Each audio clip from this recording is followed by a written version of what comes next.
갈라디아서 4장 12절에서 20절입니다.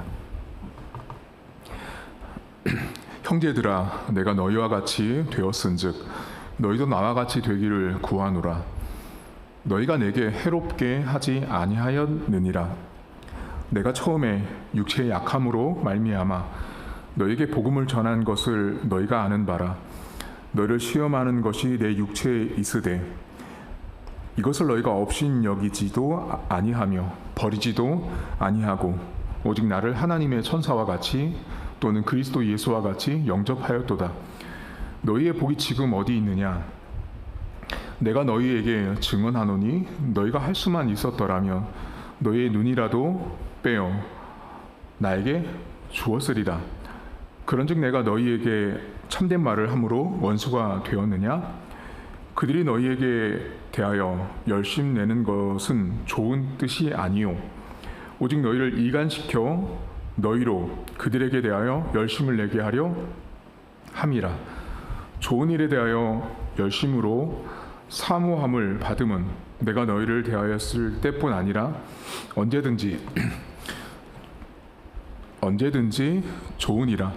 나의 자녀들아, 너희 속에 그리스도 형상을 이루기까지 다시 너희를 위하여 해산하는 수고를 하노니 내가 이제라도 너희와 함께 있어 내 언성을 높이려 함은 너희에 대하여 의혹이 있음이라. 아멘. 오늘 바울은 자신이 육체의 약함이라는 표현으로 성경을 시작합니다. 다윗이 어떠한 육체의 약함이 있었는지는 성경에 나오지 않습니다. 그래서 많은 학자들이 추정을 이것저것 하는데 몸이 약했고, 문제는 그 몸이 약한 것 때문에 오늘 본문에 보시면 사람들에게 시험이 될 수 있을 법했다라고 말합니다. 몸이 약한 바울이 복음을 전하는 것이 누군가에게는 시험거리가 될 수 있었던 거죠. 왜냐하면 사람들은 매우 단순하기 때문에 하나님이 살아계시면 네 몸이 왜 그렇게 약하냐, 하나님이 너를 그렇게 돌봐주신다면 왜 몸이 그렇게 약하냐 해서 바울이 그 육체의 연약함 때문에 갈라디아 사람들이 볼 때 아니 바울 선생, 바울 목사님 그렇게 하나님이 살아계시다면서 왜 아파요? 라고 자신의 육체의 약함이 갈라디아 사람들에게 시험거리가 될 법했다라고 말해요. 여러분들도 우리들도 비슷하거든요. 기도 열심히 하거든요. 예배도 안 빠지고 봉사도 열심히 하고 헌금도 열심히 하고 나름대로 열심히 해. 근데 아프대. 그러면 대부분의 성도들이 무슨 생각하냐면요, 하나님한테 그렇게 열심히 한다면서 왜 아프지? 지금 바울처럼 생각하는 거예요. 그러니까 바울이 갈라디아 사람들을 보니까 내가 약한 것 때문에 너희들의 시험이 될 수 있어 라고 말해요. 근데 갈라디아 사람들은 달랐던 거예요. 바울이 뭐라 그러냐면 너희가 나를 업신여기지 않았다는 거야. 무시하지도 않았대요. 버리지도 않았대요. 여러분 본문을 잠깐 다시 보시면 12절 잠깐 보세요. 12절을 보시면 형제들아, 내가 너희와 같이 되었은즉 너희도 나와 같이 되기를 구하노라. 너희가 내게 해롭게 하지 않았어요. 그러니까 갈라디아 사람들은 해롭게 한 적이 없어요. 13절 내가 처음에 육체의 약함으로 말미암아 너에게 복음을 전한 것을 너희가 알아요. 그런데 너희를 시험하는 것이 내 육체에 있으되라고 말하잖아요. 이게 무슨 말이냐면 약한데 내 약한 것 때문에 너희가 시험거리가 될 수 있어요. 근데 뭐라 그래요?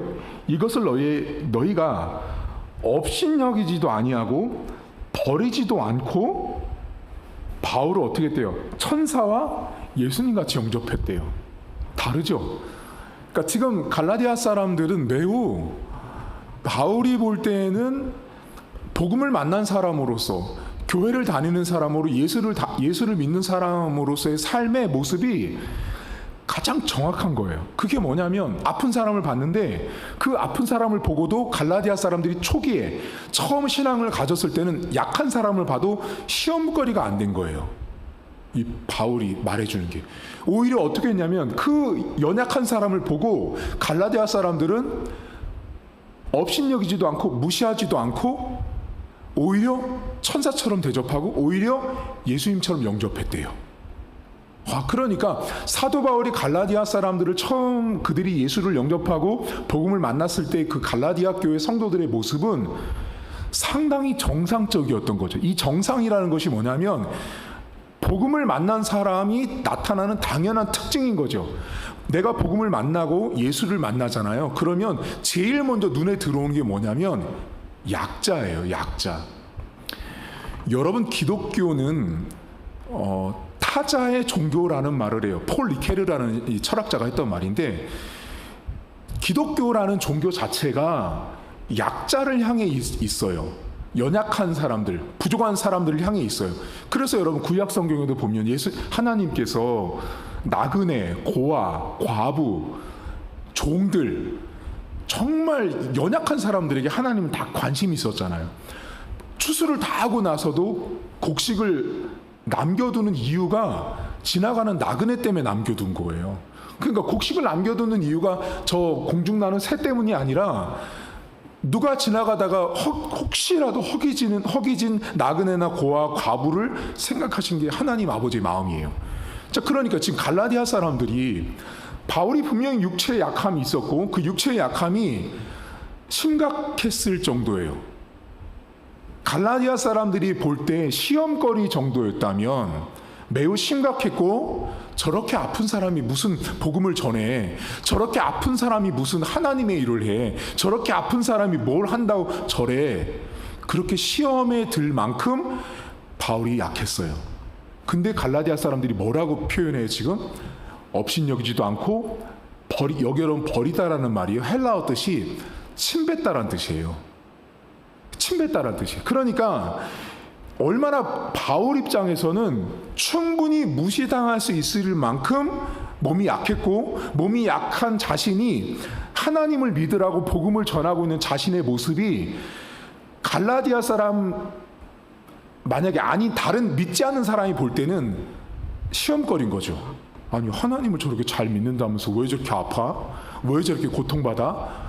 근데 갈라디아 사람들이 복음을 처음 만났을 때 너희는 나를 그렇게 무시하지도 않고 업신여기지도 않고 오히려 나를 천사처럼 예수님 영접하듯이 영접했다라고 말해요.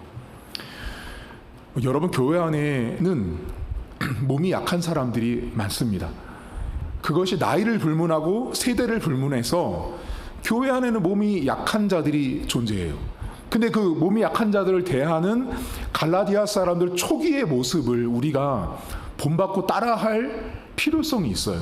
이 사람들 뭐라고 말해요? 연약했던 바울을 천사처럼 바라봤잖아요. 연약했던 바울을 예수님을 영접하듯이 바라본 거예요. 근데 제가 이렇게 목회를 하면서 보면 성도들 안에 연약한 사람들, 아픈 사람들 이렇게 갈라디아 사람들처럼 안 봅니다. 제가 방금 말씀드렸잖아요. 아니, 하나님 그렇게 잘 믿으면 아프지 말아야지. 하나님 그렇게 잘 믿는데 왜 암이 걸려요, 목사님? 하나님 잘 믿는데 왜 가다가 교통사고 당해요? 이렇게 말하는 사람 되게 많아요. 그러니까 그런 사람들의 근본적인 문제가 뭐냐면 그러니까 신앙을 완전히 이분법적으로 보는 거예요.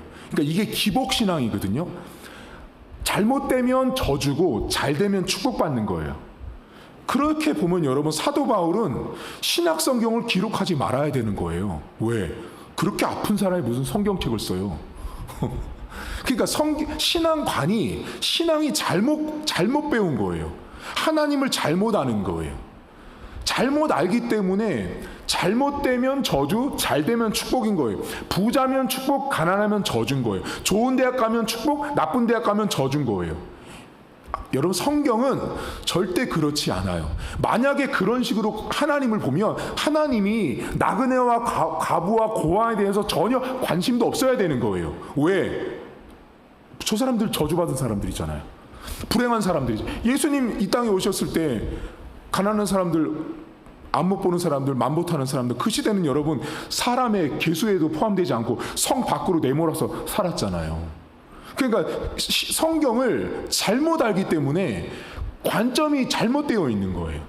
그러니까 지금 바울이 갈라디아 사람들 이 칭찬하는 모습은 갈라디아 사람들이 대단했던 사람들인 거예요. 대단했던 거. 왜 대단했냐면 연약한 사람인 바울을 보고도 시험거리가 될 법했는데도 불구하고 갈라디아 사람들이 복음을 처음에 제대로 만나니까 그게 시험거리가 아닌 거예요. 왜? 연약하게 보이고 하나님의 눈과 하나님의 마음으로 그 사람이 보이기 시작한 거예요.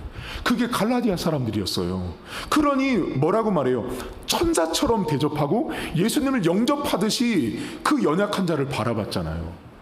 근데 교회 안에 여러분 이런 사람들 많지가 않아요. 제가 뭐 전도사, 강도사, 목사까지 쭉 오면서 보면 사람들 안에 심리가 어떤 심리가 있냐면 매우 이분법적으로 신앙을 보고 교회를 보고 사람을 보는 이 태도가 너무 많아요. 특히 이 한국 사람들 있죠. 우리 조선 사람들. 이 조선은 여러분 제가 누누이 말씀드리지만 우리 대한민국은요 태초부터 처음부터 이 대한민국이 생길 때부터 여기는 우리나라는 기독교 국가가 아니에요. 제가 늘 말씀드리지만 그러니까 이 한국 땅에 살면서 교회 좀 다닌다고 집안이 몇 대라고 자랑할 게 아닌 나라가 대한민국이에요. 최소한 여러분 기독교 국가라고 말할 수 있는 나라가 어디냐? 미국이에요. 그쯤 돼야 기독교 국가예요. 여러분 우리나라 대통령 임기할 때 성경책에 손 올리고 해요? 안 하잖아요. 미국은 어느 대통령, 어느 당 정권이 시작이 해도 모든 대통령은 다 성경책 위에 손을 얹고 선서를 해요. 그게 기독교 국가예요. 최소한 명목상 그 이면에는 여러 가지 문제점도 있지만, 그러니까 우리나라는 여러분 기독교 국가가 아니에요. 근데 그러면 우리나라 안에 뭐가 있었냐면 기복신앙이에요. 이게 뭐냐면 우리나라는 그렇게 복을 원해요. 복 받길 원해요. 복 받길 원하니까 자식이, 여러분 예전에 조선시대 보세요. 자식이 한양으로 그 과거 시험을 보러 가잖아요. 그러면 엄마가 어떻게 해요?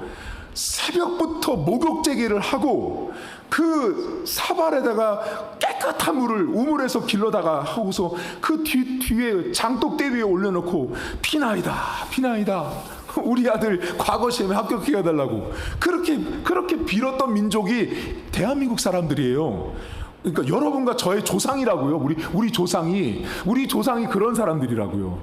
처음부터 하나님 믿은 조상이 아니라. 근데 미국은 출발 자체가 미국 땅에 들어왔을 때부터 그 사람들 예배부터 시작한 민족이에요. 그 출발이 다르다고요. 민족 자체의 출발이 다르다고요. 근데 우리나라 사람들이 그렇게 복을 빌면서 어때요? 복을 받으면 아이고 우리 천지신명께서 우리 삼신할머니께서 우리 조상신께서 복을 주셨다고 생각한 거예요. 근데 그렇게 오랫동안 수백 년 수천 년을 살아온 이 조선 땅에 선교사님들이 고작 우리나라 여러분 이제 선교사님이 들어온 나라 140년 된 나라예요. 다른 나라는 몇백 년 됐다고요, 여러분. 우리나라에 기독교가 들어온 지가 고작 140년이에요. 다른 나라는 수백 년이라고요, 여러분. 그러니까 이게 비교가 안 돼요, 사실 상대가. 그러니까 고작 140년밖에 안 된 나라가 이게 언감생신 어느 쪽부터 자꾸만 기독교 국가인 척, 기독교인은 척을 하면서 매우 교만해진 거예요. 그리고 그 안에 뭐가 자리 잡기 시작했냐면 이 기복이라는 복이라는 신앙이 기독교와 이게 짬뽕이 돼 버렸어요. 이 나라가 짬뽕이 되다 보니까 교회를 와서도 뭐처럼 기도하고 있냐면 지금도 여러분 실제로 70, 80 먹은 할머니 권사님들은 하나님을 천지신명이나 삼신할머니처럼 생각하는 분들이 있어요. 믿기지 않겠지만 사실이에요, 여러분. 밖에 나가서 교회를 안 다니는 80대, 70대 할머니를 전도해서 교회에 오잖아요. 그럼 이렇게 물어요. 내가 예전에 그 천지신명에게 빌었던 그 신이 당신이 말하는 그 하나님이요? 라고 묻는다고요. 그게 우리나라에 여러분 여러분들은 지금 교회 와서 10년, 20년, 30년 동안 신앙생활하면서 성경의 가르침을 받아서 이렇게 변화돼서 여러분이 이렇게 앉아있지만 밖에 나간 많은 사람들에게 기독교를 말할 때 오랫동안 그 토속신앙, 우리나라의 무속신앙에 이 젖어들었던 할머니, 할아버지들에게 하나님을 소개하면 그들은 그냥 천지신명, 우리 삼신할매 그렇게 안다고요. 그러니 자, 그 사람들이 예수를 믿어요. 은혜로 하나님을 만나고 경험했음에도 불구하고 그 잔뿌리가 남아있는 거예요. 그 잔뿌리가 그 안에 남아있어서 하나님을, 기독교를 매우 이분법적으로 보는 거예요. 잘 되면 축복, 안 되면 저주예요.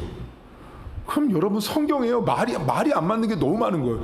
욥은요 그러면 저주받은 인생 아니에요? 요셉은요 저주받은 거잖아요. 팔려갔잖아요. 바벨론 포로로 끌려갔던 이스라엘 백성들은 수십 년 동안 고생했네요. 그러니까 그렇게 성경을 보거나 그렇게 대하는 순간부터 바울을 바라봤던 갈라디아 사람들의 눈이 없다고요. 지금 갈라디아 사람들이 바울을 어떻게 봐요? 천사처럼 보고 있잖아요. 여러분 아픈 사람 보고 천사처럼 대접하고 예수님처럼 대접해요? 그건 복음을 제대로 만나지 못하면 그 눈이 생기지 않아요. 복음을 제대로 만났기 때문에 갈라디아 사람들이 바울을 봤을 때 너희들이 나를 처음에 천사처럼 대접하고 나를 예수처럼 영접했던 바로 그런 너희들인데 그 너희들에게 바울이 딱 질문하죠. 복이 어디 있느냐? 복이 어디 있냐고 딱 질문하거든요. 그러면 이 말은 지금 갈라디아 사람들이 복이 어디 있냐라는 이 말 속에는 지금 너희가 복을 놓치고 살고 있다라는 반문을 하고 있는 거예요. 여러분 본문을 보실까요? 갈라디아서 4장 14절 보세요. 너를 시험하는 것이 내 육체에 있으되 이것을 너희가 업신여기지도 아니하며 버리지도 아니했어요. 너무 좋은 귀한 사람들이 오직 나를 하나님의 천사와 같이 또는 그리스도 예수와 같이 영접했어요. 근데 15절에 질문하죠. 너희의 복이 지금 어디 있느냐? 그리고 나서 17절 보세요. 그들이 너희에 대하여 열심내는 것은 좋은 뜻이 아니요 오직 너희를 이간시켜 너희로 그들에게 대하여 열심을 내게 하려 함이다라고 말해요. 지금 여기에 이제부터 바울이 갈라디아 사람들을 질타하는 모습을 주목하셔야 돼요. 지금 분명히 갈라디아 사람들이 예수를 만났을 때 처음에는 가난한 사람들, 어려운 사람들, 연약한 사람들을 볼 때 천사처럼 예수님을 영접하듯 그렇게 했단 말이에요. 그게 매우 복된 삶이었어요. 그게 그들에게 복이었단 말이죠. 근데 바울이 질문하죠. 근데 지금 너희들 복이 어딨냐라고 묻죠. 다시 말하면 이 사람들의 복에 대한 개념이 바뀌어 있는 거예요. 복에 대한 개념은 연약한 사람들, 약한 사람들 안타깝게 여기고 예수님처럼 바라보는 것이 진짜 복된 인생인데 지금 갈라디아 사람들이 복을 잘못 알고 있어요. 그 복이 뭐냐면 이 사람들은 어떻게 생각했냐면 율법을 지키는 게 복이라고 생각한 거예요. 근데 오늘 본문에 보면 뭐라고 말해요? 너희들을 이간질시킨다고 말하잖아요. 지금 이게 무슨 말이냐면 이거예요. 처음에 복음을 만나서 갈라디아 사람들이 열심히 약한 사람들을 돌보고 병자들을 봐도 천사처럼 대하고 예수님처럼 영접했단 말이에요. 근데 어느 날부터 이 갈라디아 교회 안에 율법주의자들이 나타난 거예요. 그 율법주의자들은 어떤 자들이냐면 야 그렇게 사랑 베풀 필요 없어. 남들에게 그렇게 따뜻하게 할 필요 없어. 오직 너 하나가 이 율법 한 말씀 하나를 잘 지키는 거 오직 너를 위해서 사는 게 더 중요하다고 말한 거예요. 자 그러니까 처음에는 예수를 믿어서 연약한 사람들을 봤어요. 근데 연약한 사람들이 열심히 도왔어. 나는 먹을 것도 사다 주고 용돈도 주고 병원도 같이 가주고 열심히 다 해줬어요. 근데 옆에서 율법을 지키는 사람이 딱 보니까 이렇게 말하는 거예요. 야, 너 굳이 그렇게까지 할 필요 없어.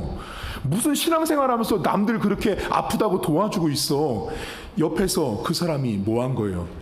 이간질하기 시작한 거예요. 그러니까 이 사람 이게 이간질을 하려고 한 게 아니라 그 사람이 하는 말이 이간질이 되어버린 거예요. 어떻게 되어버린 거예요? 야 굳이 그렇게 사랑할 필요 없어. 남을 위해서 타인을 위해서 살지 말고 너 하나만 여기 있는 율법책을 잘 지키면 되라고 말한 거예요. 그것이 갈라디아 사람들로 하여금 교회 안에서 이간질이 되어버린 거예요. 어떤 사람은 그리스도의 사랑을 알고 하나님의 사랑을 알았으니까 연약한 사람들, 아픈 사람들, 병자들을 열심히 돌보는 것이 복음에 합당한 삶이라고 믿고 행했는데 어느 날 순간부터 율법주의자들이 등장하면서부터 뭐라고 말해요? 야, 사랑하지 마. 그 병원비를 왜 그 사람한테 써? 야, 너를 위해서 써. 너를 위해서.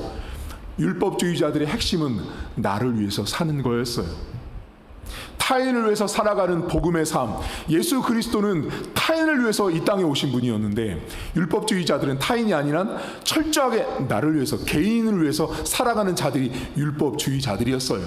그들이 결국은 이간질을 시켜놓은 거예요. 그걸 오늘 바울이 복이 어딨냐라고 물은 거예요. 너희들 복이 어딨냐라고 물었을 때 예수를 잘 믿는 사람들은 복이란 연약한 사람들, 불쌍한 사람들, 나그네, 고아, 과부, 병자들을 예수님처럼 대하는 거, 그게 복 있는 삶인 거예요. 근데 율법주의자들 볼 때 복 있는 삶은 그런 게 복 있는 삶이 아니라 너 하나 잘 먹고 잘 살면 돼, 너 혼자 율법 잘 지키면 돼 라고 가르친 자들이 율법주의자들이었어요. 그러니 그들의 그 행동, 그 말이 교회 안에 들어와서 성도들을 이간질하게 된 거예요. 여러분들도 신앙생활 하면서 보면 여러분들도 수많은 이런 갈등을 하거든요. 분명히 목사님이 강단에서 오늘 이렇게 가르쳤어요. 이렇게 성경대로 말했어요. 이거 제 말이 아니에요. 여러분, 성경에 이렇게 기록된 거 알려드렸어요. 근데 막상 누구를 만났어요. 그럼 누구를 만나서 어떤 대상이 아프대, 어떤 대상이 연약하대. 근데 그 안에서 그 똑같은 아프고 연약한 이야기를 들었을 때 여러분이 만난 그 사람들 가운데 딱 구별돼요. 어떤 사람은 야, 도와주자. 야, 도와주자. 안 됐지 않냐. 불쌍하다. 연약하지 않냐. 야, 예수님도 연약한 사람을 도왔으니까 우리도 도와야 된다라고 말하는 사람이 있는가 하면 어떤 사람이 이렇게 말하죠. 뭘 도와? 도울 필요 없어. 자기가 그렇게 하나님 열심히 믿는다면서 아픈데 뭔가 죄를 지었겠지. 이 사람은요, 교회와 기독교와 성경을 전혀 모르는 사람이에요. 여러분, 갈라디아 사람들은 처음에 복이 뭔지 알았고 복된 삶이 뭔지 알았던 사람이었어요. 그런데 이들이 잘못된 가치관과 세계관과 율법주의자들 때문에 처음에 바울을 천사처럼 영접했던 사람들이 한마디로 변한 거예요. 변한 사람들을 바울이 지금 질타하는 거예요. 처음에는 그렇게 복된 삶을 예수님처럼 살아갔던 너희들이 왜 지금 이제는 그렇게 살지 않냐라고 말하는 본문인 거예요. 여러분, 오늘 하루 하나만 생각해 보세요. 여러분들은요, 약한 사람들을 보면 어떻게 바라보세요? 그거 보면 내가 지금 복음을 아는 사람답게 살고 있는지 아닌지를 정확히 알 수 있어요. 여러분, 목회자들이 성도 판단할 때, 성도 구별할 때 뭐로 보는지 아세요? 저 사람, 저 성도가 연약한 사람들, 아픈 사람들, 불쌍한 사람들을 어떻게 대하는지 보면 알 수 있어요. 교회 안에 제가 늘 말씀드리죠. 주차장 봉사하면서 저 사람 주차 봉사 만약에 6명이 있어요. 근데 6명 중에 장로를 세워야 된다고 할 때 담임 목사가 딱 내려가서 멀찌감치 지켜보거든요. 주차 안내위원들 6명 중에 장로 세울 사람이 딱 있어요. 6명이 만약에 6명 다 장로 세울 사람인데 거기서 만약에 곤란해야 한다고 생각할 때 담임 목사가 멀찌감치 은밀하게 관찰해요. 그때 뭐를 보는지 아세요? 차 들어오는 거 보고, 차를 보고 서비스가 달라지는 집사들이 있습니다. 웃기죠, 여러분? 여러분들 웃겨죠? 근데 이게 진짜 있다고요. 한국 교회 안에 이렇게 썩은 사람들이. 좋은 외제차, 고급차가 들어오면 어서 오십시오 라고 하고 아주 정중하게 가장 좋은 자리, 가장 편안한 자리로 안내를 합니다. 근데 차가 별로 안 좋잖아요. 딱 구별해서 잠깐 대기. 그걸 담임 목사가 다 보고 있다가 잠깐 차를 보고 얼굴색, 말투, 행동, 발걸음이 달라지는 사람들을 구별합니다. 그래서 좋은 차, 뭔가 교회 안에서 유력 인사에게 이렇게 꿉벅한 하는 사람들 있죠. 6명 중에 3명이 만약 그렇잖아요. 이 사람들 장로 안 시킵니다. 장로감 아닌 거예요. 이런 사람들은. 근데 어떤 사람이냐면 차가 뭐든 사람이 뭐든 항상 똑같아요. 항상 동일한 사람이 있어요. 그 6명 중에 딱 한 명이 그랬어요. 근데 그 한 명이 항상 동일한 그 한 사람을 나중에 알아봤더니 동네에서 슈퍼가게 운영하는 집사님이래요. 6명 중 그 사람만 장로 됐습니다. 이게 진짜예요, 여러분. 그러니까 복음을 진짜로 알고 신앙생활을 제대로 하는 사람들의 모습은 슈퍼가게 운영하는 그 집사님이었던 거예요. 근데 여기에서 하는 사람들은 장로 되려고 가장 허드렛 일 하는 것처럼 주차장에 나와 있었지만 멀리서 바라본 담임 목사의 눈에는 죄다 가짜였던 거죠. 왜? 약한 사람들, 연약한 사람들이 눈으로 보지 않고 겉으로 드러난 차를 보고 외형을 보고 사람을 판단했으니 제대로 장로감이 아닌 이 검증이 다 돼버린 거죠. 이제 여러분들은 어떠세요? 여러분 교회에 올 때 제가 늘 말씀드리잖아요. 교회는요 절대로 외모로 외형으로 사람을 보면 그 교회에 썩습니다. 특히 담임 목사가 여기 왔잖아요. 새 가족이 왔어요. 왔는데 어떤 분은 막 학벌도 좋아, 공부도 잘했어, 멋져, 이뻐, 잘생겼어. 담임 목사가 막 거기에 막 휘둘리잖아요. 이미 그 교회는 소망 없습니다. 바라면 안 돼요. 교회가 작아도 성도가 없어도 담임 목사와 성도들이 어떤 사람이 와도 동일하게 똑같이 바라볼 수 있는 그 교회가 성경적인 교회예요. 건강한 교회예요. 여러분 입장 바꿔 생각해 보세요. 내가 갔는데 내 모습 보고 내 형편 보고 담임 목사와 장로와 권사 집사들이 나를 대접한다고 생각해 보세요. 거긴 교회가 아니죠. 오히려 절간이, 오히려 천주교가 더 그런 사람들을 더 잘 대접합니다. 오늘 하루 여러분 삶에 처음 갈라디아 사람들 같은 마음으로 사십시오. 육체의 약함을 갖고 있는 사도 바울을 바라보면서 천사처럼 예수님을 영접하듯이 했다잖아요. 근데 오늘날 자꾸만 사람이 변질되다 보니까 연약하면 하나님이 벌 준 거네. 이 잘못된 거, 이게 신앙이요. 성경은 절대 그런 걸 말하지 않아요. 오늘도 여러분 처음 예수님 만났을 때 약자, 연약한 자, 그 하나님의 마음으로 교회를 보고 세상을 바라보시고 여러분 자신도 그렇게 바라보십시오. 여러분 우리가 그렇게 육체적으로 약하고요, 연약한 죄인인 나를 하나님이 나를 걷어주신 거예요, 여러분. 그게 우리였다라는 사실을 잊었기 때문에, 그걸 내가 놓치고 망각하기 때문에 교회에 와서도 세상에 나가도 그렇게 외형으로 사람을 판단하는 잘못된 신앙관을 갖게 된다라는 거예요. 아무쪼록 복을 너무 바라지 마세요. 복의 출발은 잘 되고 못 되고의 문제가 아니에요, 여러분.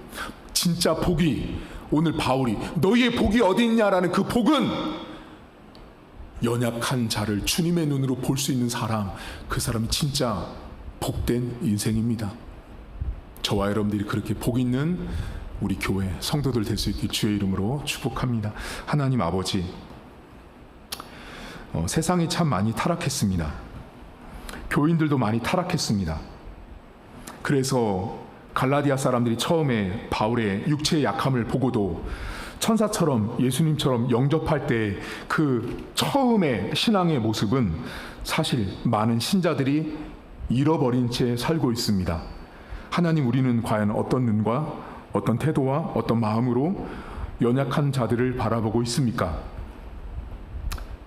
우리가 만약에 겉으로 드러난 모습으로 사람을 평가하고 있다면 우리는 이미 타락한 것입니다.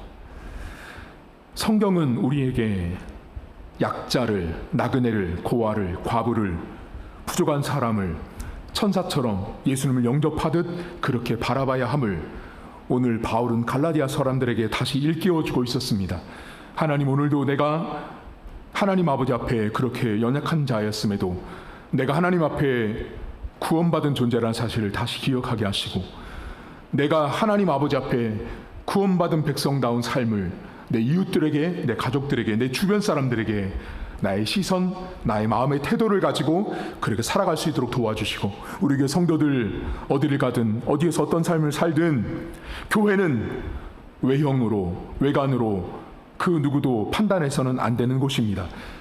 주님의 마음으로 연약한 자를 보게 하시고, 주님의 마음으로 어려운 이웃들을 볼 줄 아는 귀한 성도들의 인생 될 수 있도록 하나님 은혜를 베풀어 주옵소서. 이제는 우리 주님 예수 그리스도의 은혜와 하나님 아버지의 살아계심과 성령의 위로교통 충만하심의 역사가 오늘도 육체의 약함을 가지고 있었음에도 불구하고 처음에 예수 만났을 때 천사처럼 예수님처럼 영접했던 그 갈라디아 성도들의 신앙을 나도 다시 되찾고 그렇게 살기로 다짐한 사랑하는 성도들 머리머리 위에 이제로부터 영원토록 함께 있을지어다. 아멘.